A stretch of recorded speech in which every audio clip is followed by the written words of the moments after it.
Magandang umaga po sa ating mga kapatid ha. Dito po tayo ngayon sa urban farming natin, sa Acro Urban Farming dito po sa SB Park.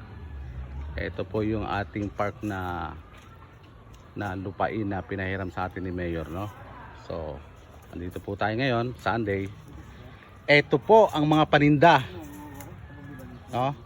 Ito pong mga gulay na to, ang Acro Urban Farmers, hindi lang naman po ito yung garden no? Parami pa po tayong garden. Meron pa po sa Goodwill, meron pa po sa Oro. Ito po si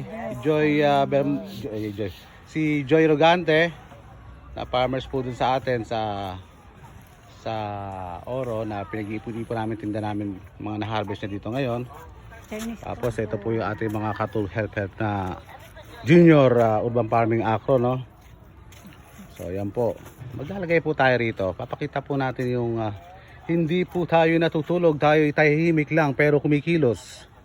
Ayan po, saan kayo makakita ng kangkong? Chinese kangkong, ang tataba, ayan o. Doon po yan sa Oro ni Joy Elegante at ng ating mga junior Acro, no?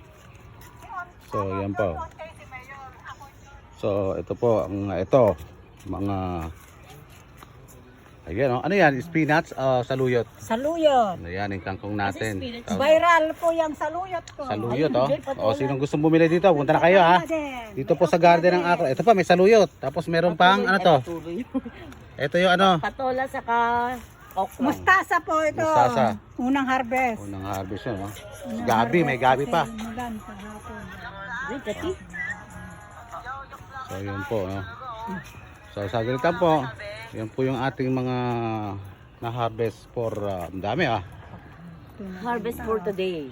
Ngayon lang po yan ngayon lang po yan, ngayong araw na harvest. Gabi talbot, paborito ng mga Bisaya. Gabi, may talbos. Itanim na, may pantanim pala ako doon. Talbos. Iba, itanim na lang natin dito. Para marami. Sige po.